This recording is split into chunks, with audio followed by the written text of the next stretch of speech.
Awesome. All right. Rana, thank you so much for joining us at Injectables EDU. I'm so excited to talk with you. I'd love to hear a little bit of your backstory about how you got started in aesthetics. Yeah, well, thank you for having me. You're very sweet to reach out. Thank you. So I've been practicing in aesthetics, I think, for around 16 years. And prior to that, around 15 years as a nurse and a midwife. And I was just saying this to someone yesterday, actually. When I finished high school, you know, you have to sort of think what's the next steps with university.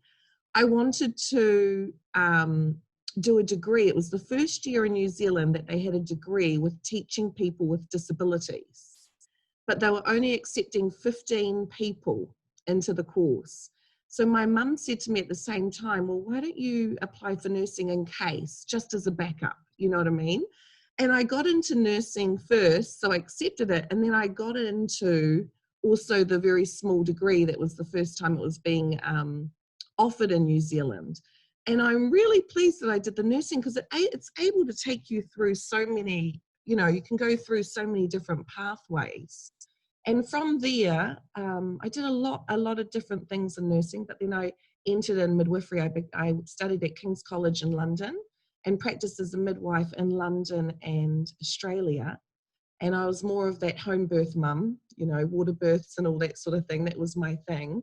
But not every day was a great day in midwifery. You know, in my career, I was always looking for something that was happy and joyful. And I sort of don't cope very well with sadness and illness and death, ultimately. So that's sort of how I sort of trickled into aesthetics by, I was working in France and all the women looked fantastic. I'm like, how do they look so good, you know? And then here I am sort of 16 years later, I think it is now, in aesthetics, and I love it. You know, I always love it more when I'm well rested and I've had a break too, because I think, you know, there's that good old saying, what is it, like, if you love what you do, you'll never work a day in your life. But you need to be well rested, you know. So I always say to people that are asking me advice, you have to do the hard stuff first. You've got to have some experience because it's such a niche, you know, profession, aesthetic practice, and it's ever evolving. That's what's exciting about it. It's so new, but it's nice to have a little, let's say, floor, you know, at the hospital and all of that first, because it is so niche. But yeah, it's exciting. So I feel very, very fortunate to be doing what I do. To me, it isn't work. You know, I have a really good day, but I make my days shorter. I make my appointments longer. And I just enjoy what I do. Yeah. Yeah, that's really interesting to hear you say that you feel like having a clinical background in more traditional nursing is a help, you know, in aesthetics. Yeah. That's really interesting. So for new injectors, you train a lot of new injectors. You've been a new injector yourself. Yeah. What do you think is some of your best advice for new injectors, or maybe some pitfalls that you see newbies falling into? Well, first of all, I think that when people are drawn to this career in aesthetics, they've got sort of an eye for beauty anyway. So it's really developing that. I remember once, you know, someone saying to me, you know, sit at a shopping mall and just watch people as they go by and look at their faces and ask yourself, what makes them attractive or less attractive? You know, what does their face give off? Does it give off sadness? Does it give off tiredness? Are they vibrant? Are they healthy looking? And sort of just be a private investigator and work it all out. That aesthetic eye is always developing. So there's that kind of part of it as well, that beauty assessment. What does your eye see? And then obviously then there's the skill of actually injecting and understanding the tools that we use, the tools and techniques. And it's bringing it together, isn't it, with the science and delivering safe and natural results. What I say to new injectors is that welcome, first of all, welcome, and it's the best career in the world. And I really feel it is a privilege, again, to be practicing in this field. And I think that you have to be really responsible. These are elective treatments, and some, you want to be in the field for the right reasons. You know, you don't want to be in the field to make quick money and not do the right thing by people's faces. I think it's a huge responsibility that a patient gives us when they trust us with their faces. And part of that is, you know, we're always, no matter what career we're in, you know, everyone should be striving for personal development, further education, the understanding what's your purpose, you know, why do you want to do what you're doing. And, you know, I am from New Zealand and I live in Chicago, but I find that it's okay to sort of move jobs as well. You know what I mean? Like, I think that's sort of the mentality in America is sort of stick with that one job for 10, 15, 20 years. Whereas where I'm from, it's very normal and accepted that when you've outgrown a space or you've outgrown your educational requirements in that space, that you move on.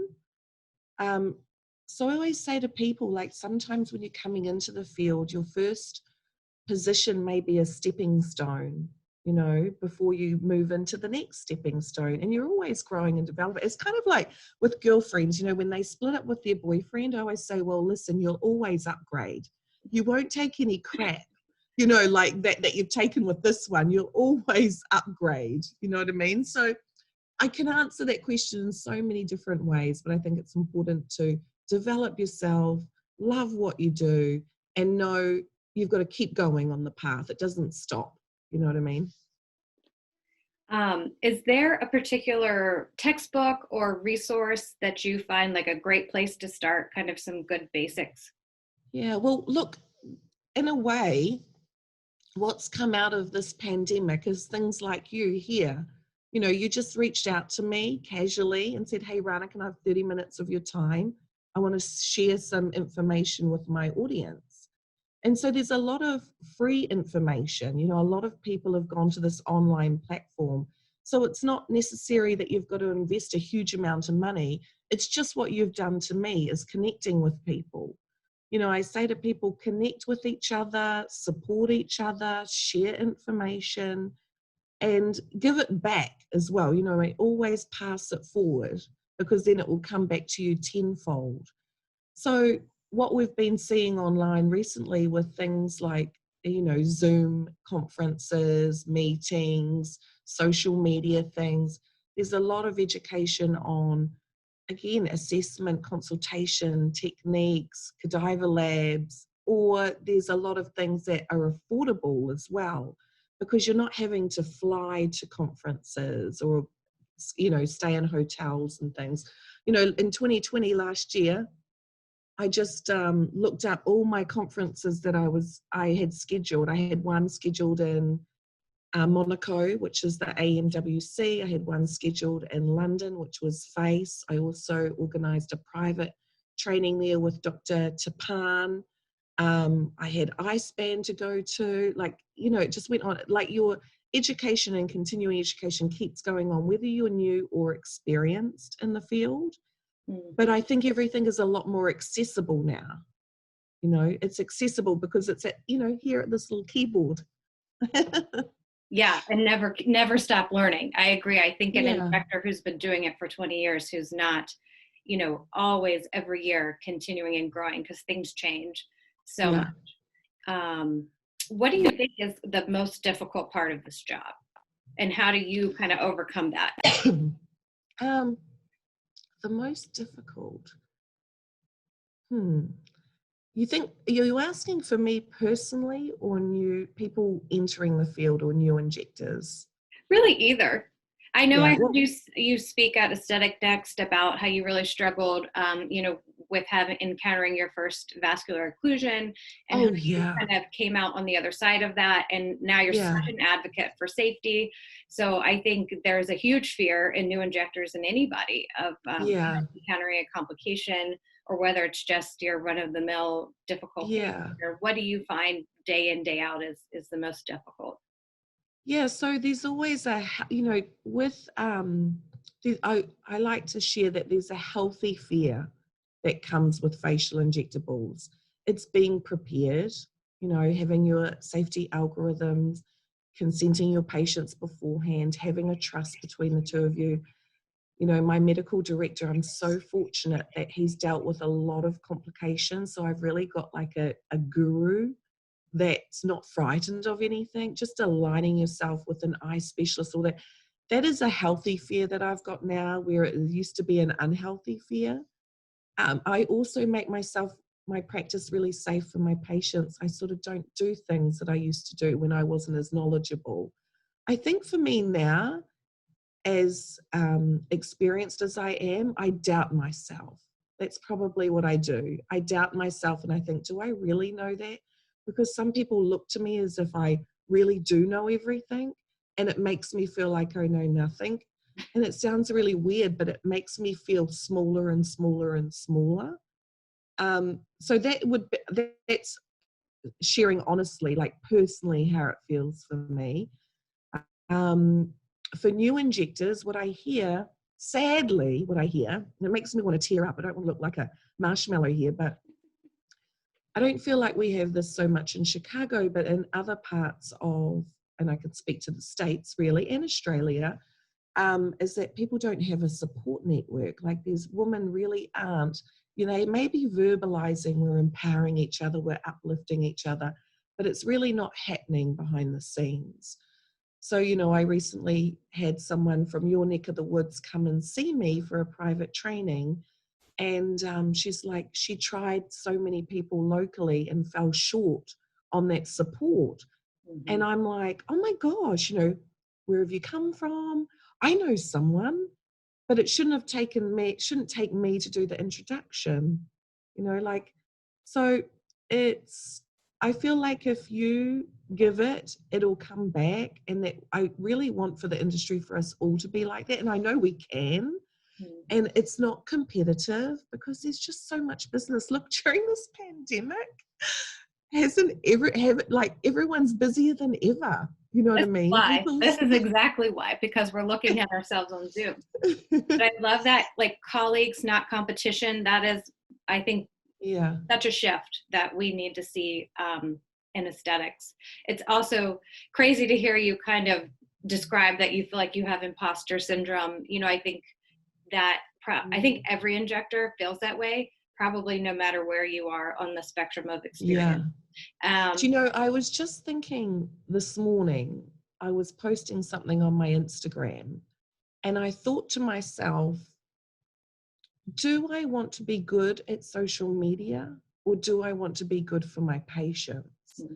And there's a limit to what I can give to that sort of platform, because what's most important to me is my interaction and the results that my patients receive.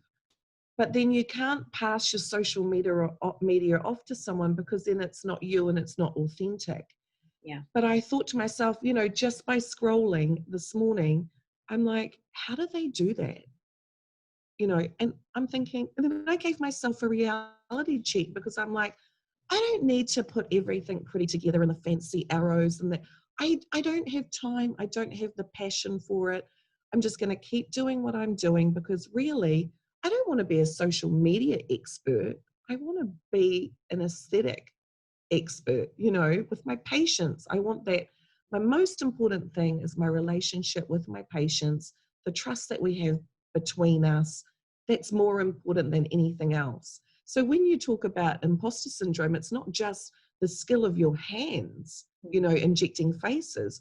There's this whole thing, you know, and you can't be good at it all, right, you know, and you can't do it all. I'm sitting in my bed here, but, you know, I've locked my bedroom door, but it's the weekend and I'm like, I'm going to be with my kids after we've chatted. I'm going to roll around without my bra on and have a lazy day with my family. And I think it's just really important to put that aside, you know, put that important time aside.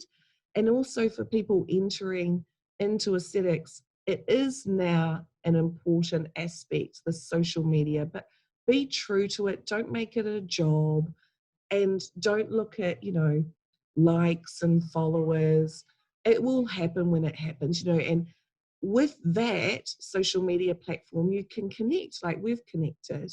And then what comes from it is a relationship that we've just formed now, which is more important to me than a like or a post. Yeah. And that's what's real. Yeah, I agree. It is like a second full-time job, trying to do social media. And I think a lot of people in aesthetics are women. A lot of us are moms, and that's another full-time job, So, Yeah. yeah, I think that's such a great point, to just be authentic and connect with your patients, and things will come with that. And social media for many of us may be a necessary task, but yeah, Evil. yeah, yeah. Well, and it's a great thing for a new person because it's a free mode of advertising, and it's a way for patients to connect with your work and all that. But yeah, there's definitely a big downside of it, and it sucks. It's a time suck, and it can be an emotional suck. I really want to hear, you have a ton of new stuff on the horizon. I want to hear about trainings you're offering. I saw you just post that you're opening up a new spa, so I'd love to hear what's going on with you professionally right now. Yeah, thank you. So what happened with, the start of the pandemic early last year is I had several of my in-person classes, scheduled, and then we sort of came into this shutdown.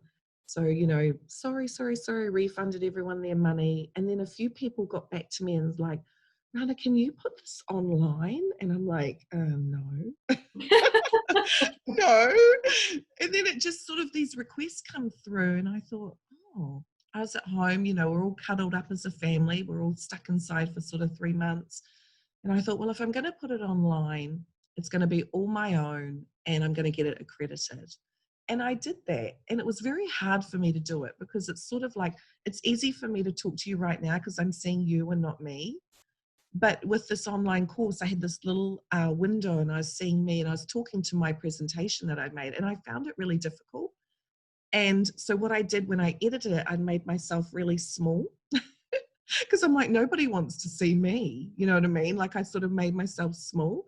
And I posted it, got accredited, and I got this tremendous feedback on how valuable it was. And I was like, really? Again, it's probably that imposter syndrome. And I just felt really good about it. So from my 2 sort of intro courses into aesthetics, my neuromodulator and my novice facial filler, I then made myself a little bit bigger. And I did my complications course and my microtoxin. And instead of shrinking myself down, I sort of had myself as I am here. And then I was bringing my slide presentation and videos over the top. So it's had such, I feel very privileged that people have been very kind. I think Americans are just generally very kind, but it's been well received. And then I'm still working on some more of that content that I'm getting accredited, sort of specialty areas of the facial injectables. And then I had to sort of cater to people new to aesthetics, taking my accredited online courses. And then I had to find the part B, the hands-on portion. Well, that's how the confidence bar came about, really, is because I needed to find a safe, secure place where it was very intimate, sort of one in, one out, and where we could just have valuable educational sessions, but also feel like you're in a little womb of education, but not being affected by the virus. You know what I mean? So that's how the confidence bar came about, really. And then I had a couple of colleagues reach out, and it's sort of just that little baby grew to where the confidence bar was going to be an educational little space only for people that had taken my online course to then do their hands-on section. And now it's turned into, we just opened literally this week to start to see patients. And we waited for the election and then we're like, people still aren't happy. Yeah. And then I was like, well, when's a good time? And I thought a good time was when the vaccine came out. So the confidence bar now offers, hands-on trainings, and now we see patients, but it's very, it's extended appointments, there's spaces between. It's nice to be doing aesthetics your way, not rushed, taking your time, not stressed, I go home, I have a good night's sleep. You know, I follow up with every single patient. So it's just, it feels, I have to say, it feels really good, Cassie. It feels good.